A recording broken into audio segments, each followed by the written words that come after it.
Dagan salamat, Pastor Dave. It's good to be back at GCAF. And I'd like to thank the leadership of the church under Pastor Dave with the pastoral team and Pastor Jay communicating with me, inviting me to this mementos or a milestone that GCAF has reached 36 years of existence. And I remember also Pastor Al becoming a part of the National Board of Trustees while I was president of the Kamakop as well. So we like to thank God for the time we had, the contribution he had to our religious society. And I also remember, I forgot to mention this morning, Pastor Ruben Ang has been part of the Kamakop. And I think when I was president, he also was national prayer coordinator. And until now, I think, but he said to Bishop Ed, they're good friends with Bishop Ed. Sabi niya ata, tiguang nako, Bishop, di nako mag-prayer coordinator. So that's what happened. By the way, Pastor Dave, I'm already 66 years old, And it's good that you mentioned that I'm 65 because although I'm 66, I still look 65, di ba? Okay lang yapon. So, praise God for His continued sustenance all throughout these years. And I like to thank God indeed for all of this. I like to bring greetings from our religious society and in the name of our President, our Bishop, Ed Cajes, and especially from our Lord Jesus, who I believe is gracing this occasion, and it's 36-year anniversary of GCAF. So, happy anniversary. Can you please say to your neighbor, happy anniversary as well? And we thank you all for your wholehearted support and prayers on behalf of our denomination. And rejoice with us indeed because we just concluded a successful General Assembly. Praise God for that. We had it at Bacolod City at the SMX Convention Center, the first time that Kamakop has held its General Assembly. Problema lang kay medyo mahal-mahal gyud, ang renta sa maong convention, but by God's grace we were able to pay the rent and God has provided indeed for our needs. And to the mothers, happy Mother's Day as well. We thank God for your life and we are thankful and grateful that we have mothers in this world. Let us look to God in prayer. Father in heaven, we come to you this morning and we are grateful and thankful that we could once again come and worship you. And we rejoice together with GCAF, celebrating its 36 years of existence. And as you have been with the church for the past several years, I know that with your hand and your leadership, the church will continue on. And today, as we listen to your word, we pray that you will bless your word into our hearts and may we receive it with gladness and apply it in our daily life. In the name of Jesus, we pray. Amen. The Duterte administration was known as the Build administration. Many road networks were built, especially here in Mindanao. Kaya siyempre, taga Mindanao siya, ang halos tanan nga mga infrastructure iyang gihimo rin. Nagpasalamat ni Ana. And we also would like to thank him indeed because he has widened the roads and he has indeed also built bridges. Built bridges. Today, kini nga programa nga build, gipadayon sa atong bag-o nga presidente, si PBBM. Mona ang iyang slogan po is, as he continued this build program, ang iya is build more. Okay? Build more. BBM. So, mo na siya. By the way, I preached this sermon this morning, but rest assured, it's not a recording. Okay? Kaya mo lang gihapon yung wali karon nga buntag hantod alas 3. Unya ambot ang nakadungog niya na niaging 7 o'clock worship, no? Basi mapulan na. Pero rest assured na some points are not really the same. But we would like to look at this, that behind all the constructions that has taken place, there are builders that are being employed. We call them contractors, and they are paid to engage in the activities of building. However, there is another construction that is taking place in this world. That's taking place right in before our eyes. And this is in the religious arena or landscape. And that is the building of the church of our Lord Jesus Christ. The church is being built. And Christ is the builder. Christ is the builder. In 1 Peter chapter 2, verses 4 and 5, on which we will really base the message of our God for us today, we find here that as we follow these verses, it reveals to us that the church is being built, and its builder is the Lord Jesus Christ.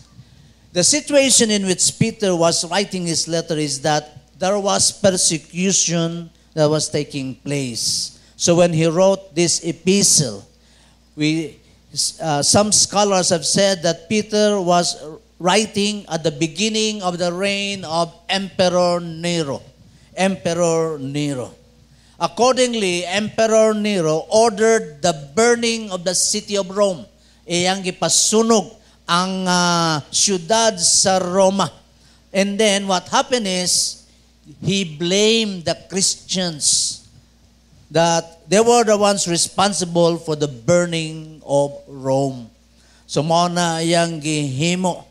And because of this, he persecuted the Christians. Persecution of the Christians under Nero became widespread.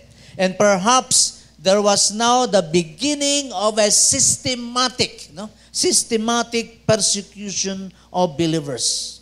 So ang panahon sa panahon na nagsulat si Apostle Peter, he was writing during what we call perilous times. He was writing in the midst of difficult times, but he was writing for the purpose of encouraging believers not to give up, but to continue on to follow our Lord Jesus Christ. As you see in verse 1 of chapter 1 of 1 Peter, iyang gi-address ang iyang recipients, no? Peter addresses the believers of his time as what? Strangers in the world, no? There were aliens in the world. They were scattered throughout the places called Pontus, Galatia, Cappadocia, Asia, and Bithynia. And this is now modern Turkey. These places this found is now in modern Turkey. The question, can the church thrive in the midst of persecution, difficult and perilous times? The big answer is yes. Yes. Because the builder of the church is Christ himself. This day, we will look at what Christ is building. What Christ is building. If you look at verse 5, Peter says, you also, like living stones, are being built into a spiritual house. So Christ here is the builder of the spiritual temple. The builder of the spiritual temple. The temple in Jerusalem was still standing when Peter wrote his epistle. Some say that he wrote this epistle about between 62 to 64 AD. And in AD 66, we know from history that the temple of Jerusalem was destroyed by the Romans. Under Commander Titus, he flattened the temple in Jerusalem. And so we find in here that the believers in Jerusalem were having, or they associated themselves with the temple. So when Peter was saying here that you also, like living stones, are being built into a spiritual house, he was now telling them that the temple before that you were associated with will soon pass out. And here, looking back at the Christians in the first church in Jerusalem, they were gathering in the temple, but they also gathered in homes for fellowship, the breaking of bread, for prayer, and the study of the Scripture. And now what has happened? The believers are scattered. And Peter is now proclaiming that God is building another temple. Another temple. But this temple is no longer the literal or physical temple. The literal temple in Jerusalem was built with stones, carved stones, until it became a structure that God desired based on His instructions. But Peter says in verse 5, you being built into a spiritual house, a spiritual temple with the use of living stones. Living stones. Now, when we look at this verse, you will notice that it is in the passive tense, being built, meaning the church is not able to build itself. Therefore, someone is building it. And that is the Lord Jesus Christ. That's why if you look back, you will notice that Peter said, the living stone, without an S, referring to Jesus Christ. And after verse 5, going into the latter verses, he refers to Jesus Christ as the capstone, as the cornerstone. And here we find that He is the builder of the church. He is the builder of the church. But He uses the living stones to build this spiritual temple, this spiritual house. And who are the living stones? He refers to them as the Christians, the believers who are scattered, who are aliens in the known world at the time. So here, the Christians were the living stones, and Christ is continually building this spiritual house, this spiritual stone with the living stones. The spiritual temple is now known as the church.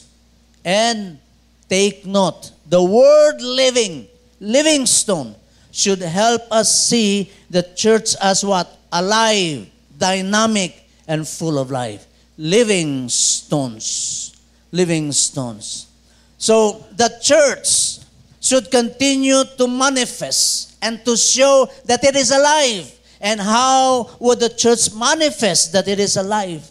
The church will manifest that it is alive as it continues to proclaim the gospel of our Lord Jesus Christ, as it continues to disciple people. And that is why we are called to do this, being able to share the gospel from all walks of life.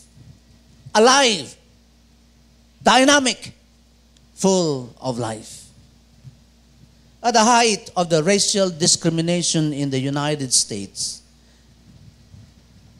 Martin Luther King, a non-pastor, was one of those who opposed racial discrimination. During his time, there will be restaurants for Negroes, for black people, and restaurants for white people. Even the use of the restroom at the time. When it is a restroom for white people, no black people will be able to enter it. There was so much racial discrimination. And so he was against it. He actually advocated such position that indeed people, the blacks and the whites, should be united, should be one. But as he continued to advocate his position, at some point in time, he became discouraged. Na-discouraged in town ng pastor. Basta na-stress, na-burnout na. He must have succumbed to the weight of the issues at hand. So one day, Martin Luther saw his wife, nagsanina og itom. No? She was wearing a black dress. Now sa atua, bisan karon, when one is wearing a black dress, a black shirt, no, dili po dingon nga black shirt na rebelde, no? Pero unsa man, ang atong una-una, naay namatay. Namatyan sila. So, Martin Luther, no? Martin Luther, as his wife, is there in the family na namatay. Ingon po ang iyang wife, naa. Then ang utana si Martin Luther, kinsa man ang namatay. Ingon ang iyang asawa, ikaw. Ingon niya, how can that be? I'm still alive. You pronounce me already dead. Why? Ingon ni Mrs. Martin Luther, you may be alive physically, but you are dead because you are manifesting a life of defeat and despondency. Wa niya nagipakita na naapas siya yung murag kinabuhi. He was defeated. But soon later, we realized that he made what we call that speech, no? In the mountains, I think of Atlanta. And then we see him continue to advocate indeed for the unity of black and white people. Perhaps some of us or the church herself has shown a life of defeat. Kung atong tanawan ang uban nato mga simbahan, murag wa na kinabuhi, di ba? There is no more dynamism. There is no more life. We must see to it that the church continues to be alive because its builder is the Lord Himself. Christ is the builder and is alive in our midst. And so, in our existence as a church and as living stones, meaning as believers, we must show that there indeed is life. We are living stones built into a living spiritual house for the glory of our God. The second thing that I like to share with you from these verses is this. In verse 5a, going back, ingon pa diri, you are being built into a spiritual house to be a holy priesthood. To be a holy priesthood. So Christ is the builder of the spiritual temple for a purpose, to be a holy priesthood. The spiritual temple that Christ is building has a purpose, and that is what? To be a holy priesthood. Again, the Apostle Peter brings into his letter the idea of the priesthood, because many of those probably that he was writing toward Jewish Christians, including those who were Gentile Christians. But the idea of the priesthood comes from what we call the Old Testament. The priesthood of the Old Testament, which went on until its destruction, was especially given to a group of people. One of the tribes of Israel, and these are the Levites.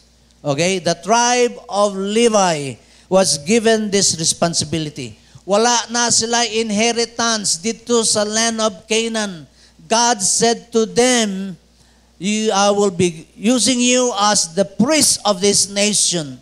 And actually, mas maayo gani sila because unsay giingon sa atong Ginoo, I am your inheritance. Wow. I am your inheritance. Wa mo inheritance diri sa kalibutan, but God said to them, I am your inheritance. So they became a special kind of people with a special task, whom the Lord has chosen and given the responsibility of taking care of the religious life of the Israelites. However, with the destruction of the Temple of Jerusalem, the Jewish priesthood has now stopped or ceased. Wala na Jewish priesthood. But take note, Peter in his letter shows that the concept of the priesthood has continued through what? The spiritual temple. It has not stopped, but it has continued, but on a spiritual level, on a spiritual plane, and on a different level, for it now encompasses all living stones. meaning all believers. Kaya, this is one of the things that the Reformation has actually declared. Why? Because Peter is teaching the priesthood of all believers. Ang tanan di ay mga Kristohanon pari, mutuo mo o dili. Marag, wa mo kasabot. Pero, pwede ba ingnan mo magkatapad, igsuon, ikaw usa ka pari? We all are priests of God. Tananta pari. The Apostle Peter is teaching the priesthood of all believers.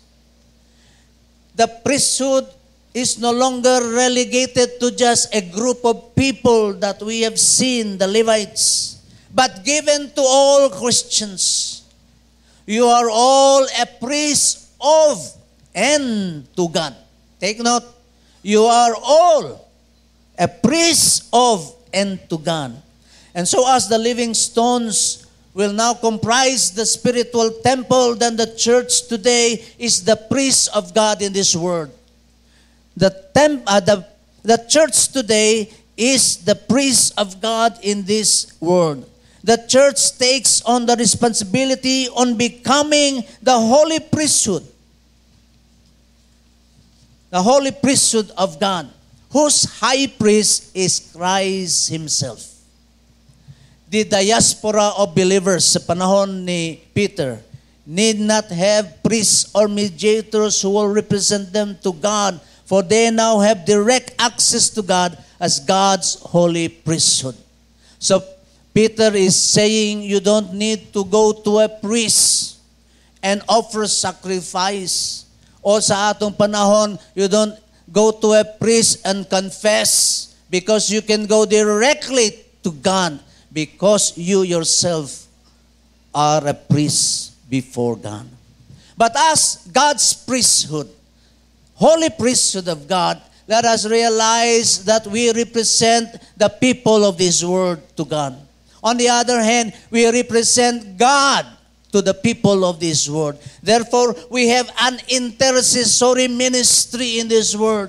We need to become an intercessor before God and for God for this world, because the church is now God's holy priesthood. We need to stand in the gap, just as Ezekiel was trying to say, we need a man who will stand in the gap. And the church should be able to stand in the gap in order to intercede for people who are lost and present God to people who are lost in this world today. And that is our function, the purpose for which you are called a spiritual temple, a holy priesthood of God. As we continue with verse 5, notice verse 5. Offering spiritual sacrifices acceptable to God through Jesus Christ. You see, Christ is not only the builder of the spiritual temple, and as the holy priesthood, it offers spiritual sacrifices as well. So associated with the priesthood of the Old Testament were animal sacrifices and needed to be offered to God as He mandated His people to do. Animal sacrifices were offered. There were what we call sin offerings, guilt offerings. We had peace offerings, purification offerings that people had to do with animals. Aside from animal sacrifice, however, there were also grain offerings. There were also drink offerings. And these were offered. These were offered. Now, with the building of the spiritual temple, the literal sacrifices were now done away with. And now with spiritual sacrifices that needs to be offered. No? Wala na tong animal sacrifices because we now have a spiritual temple and spiritual sacrifices has to be offered. Usay man gyud naapatay mga sacrifice, di ba? Labaw nang naigikan sa probinsya. Muuli gani naapay gi-sacrifice nga puti nga manok. No? Ambot asa pod gi-sacrifice. Kinahanglan na ba gyud puti? No? Ambot nga no puti ang kinalang sacrifice. Usahay na apatay padugo. No? Na ako'y one time na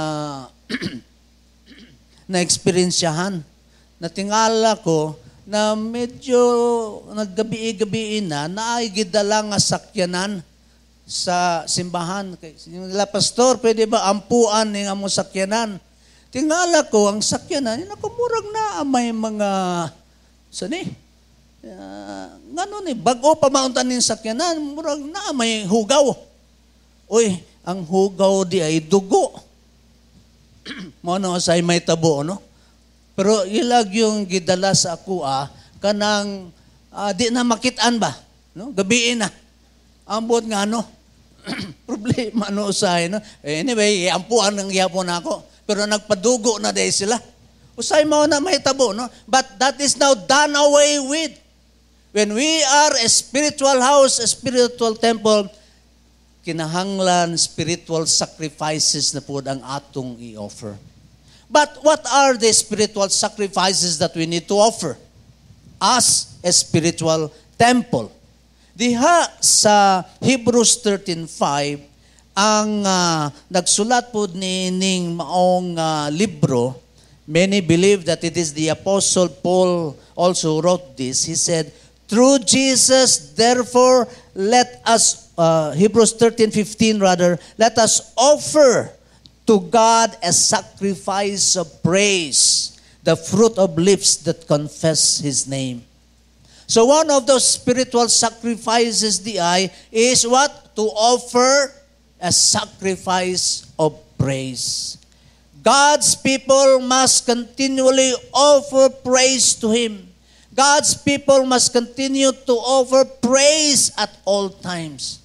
Maura ba yun ni ang pinakalisod nga butang na himuon sa Kristohanon? Mao magpapasalamat, di ba? Magdayeg sa Ginoo. Okay ra na panahon na gitawag nato mag-praise and worship ta, modayig yun ta sa Ginoo. Pero panahon sa prayer meeting, moingon ta, kinsa man diri magpasalamat, modayig sa Ginoo. Pating hinayag tindog. Wa gyud usahay mo tindog, modayig sa Ginoo. Mo na siguro gihimo siyang sacrifice of praise. No? Sakripisyo gyud na magdayig sa Ginoo. But anyway, this is one of the spiritual sacrifices that God's people must do, that the church must do, to continually offer what we call a sacrifice of praise. The fruit of lips that would confess that God is God and the Lord Jesus Christ is Lord. It is because of Him that we have this salvation. And in Hebrews 13:16, the following verse, na po gihisgutan diha ang author ningon, and do not forget to do good and to share with others, for with such sacrifices God is pleased. Another spiritual sacrifice is to offer to God good works. To offer to God good works. And these good works that we must share is doing good in word or in deed. In word or in deed. We will, in word, meaning we must continue to exhort one another. We must continue to encourage one another. Indeed, it could be something that we give. It could be money or something that we could offer to help somebody, especially within the body of faith. And then, in Romans 12:1, nagingon usab si Apostle Paul, therefore I urge you, brothers, in view of God's mercy, to offer your bodies as living sacrifices, holy and pleasing to God. This is your spiritual act of worship. So another spiritual sacrifice here is what? The consecration of our whole being to God. The consecration of our being to God. That is, we must be holy. We must our life must be pleasing before God, because this is our living sacrifice, our spiritual act of worship. The consecration of our whole life, our whole being as a holy vessel is a spiritual act of worship to God. The offering of spiritual sacrifices may done as a corporate body, meaning as a whole church. Kinahanglan makit-an usab kana siya, or it can be manifested in our day-to-day life through the living stones, meaning through becoming Christians, followers of our Lord Jesus Christ. As we interact with people from all walks of life, from all walks of life. Praising the Lord, doing good, and living a holy life are acts of spiritual sacrifices. There are other spiritual sacrifices that we can actually look into, but these are some of the things that we need to see. May this be seen and manifested in the life of the church and through God's people anytime and anywhere. Anytime and anywhere. Christ is the builder of the church, no more, no less. Again, I would like to say, Christ is the builder of the church, no more, no less. The church is the creation of Christ, for this is what He said. And I tell you, you are Peter, and on this rock I will build my church, and the gates of Hades will not overcome it. Christ builds His church to be a spiritual temple, a holy priesthood, and to offer spiritual sacrifices. And you will take note in this verse, the gates of hell, Hades or hell, will not overcome it. The church has been declared victorious even before it began. That is something to think about. Wow!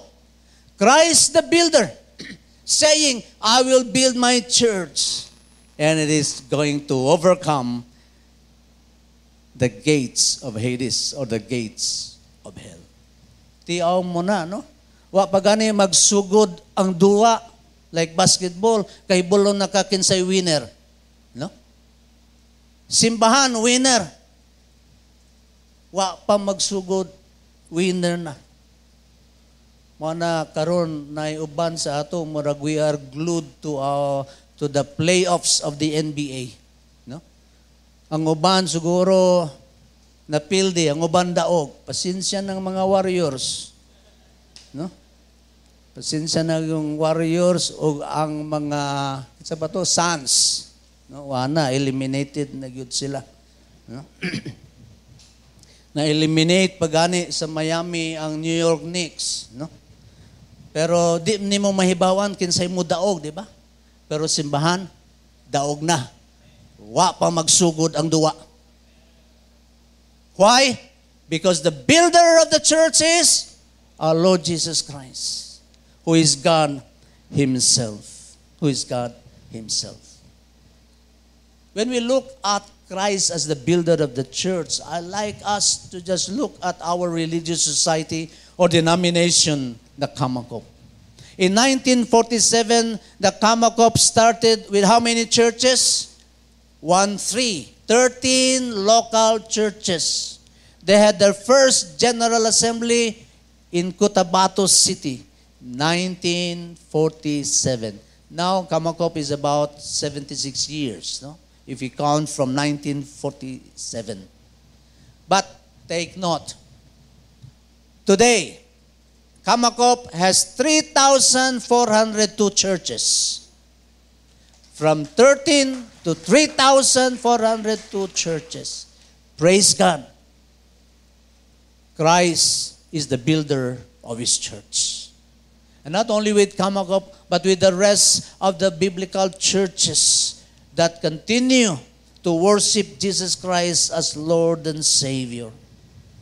And then in 2018, we had a program of adding new churches. This was a 5-year program which ended last year. Our target to add 750 new churches in 2018. And then in last year, 2022, we wanted to have 750. We ended with how many? 756 churches at the end of last year. Praise God. Even in the midst of the pandemic, there was so much difficulty. And I believe you also had this difficulty because you cannot come and worship face to face. And yet, God Himself, Christ Himself, is the builder of the church. That's why He could say, the gates of hell will never overcome it. We ended with that church planting program with a high note. But we will not stop because Christ is the builder. And so Bishop Kahes has come up with a new program, and he has just said, our program will be +1. +1. And what would this mean? Every Kamakop church, local church, whether big or small, must be able to plant a daughter church in 3 to 5 years' time. So we hope that we will double after 5 years. So the 3,402 will become 6,804. And hopefully we can go to the level and hit the mark, 7,000 churches after 5 years. We don't know if we can do that, but by the help of our Lord Jesus Christ, who is the builder of the church, I believe in my heart, as we give ourselves by His grace, this can be done. This can be done. We would like to see to it that there will be daughter churches planted. Why? At the beginning, when Kamakop started in 1947, it had what we call the 3 selves formula. And what are these 3 selves formula? Self-governing, self-supporting, and self-propagating. A church that will not abide with this 3 selves formula cannot be a member of Kamakop. So only those who will say, yes, we will be self-supporting, we will be self-governing, and we will be self-propagating. They were the ones that were included. But later on, that no longer became a guideline. No? But this is what we would like to see. Our local churches should be able to have a daughter church. Amen ba? You see, GCAF is, I believe, doing that already. And I would still encourage you to continue on to have more daughter churches. Really, GCAF has become a mother church. Pero naay uban nato mga simbahan sa Kamakop, dugay na, gihapon anak. Mo nang gitawag nila baog. No? Baog. Never able to bear children. Na uban, 50 years na, 60 years na, gihapon yung anak. I remember a student I was teaching in Malungon Center sa ilang APBS. Yun niya, sir, I was a member of a church, 50 years na, pag you daughter church. Ingon ako siya, dili siguro na baog, kanang simbahan yun ako, father church. Dili mother church. No? Kaya ang mga amahan, di man yun mga anak. But the church is a she, the bride, and hopefully becomes a mother. And we would like to encourage indeed our churches to have daughter churches in 3 to 5 years. +1 lang. +1 lang.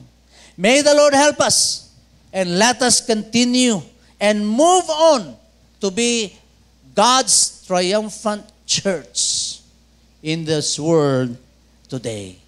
To Him be the glory and honor. Amen.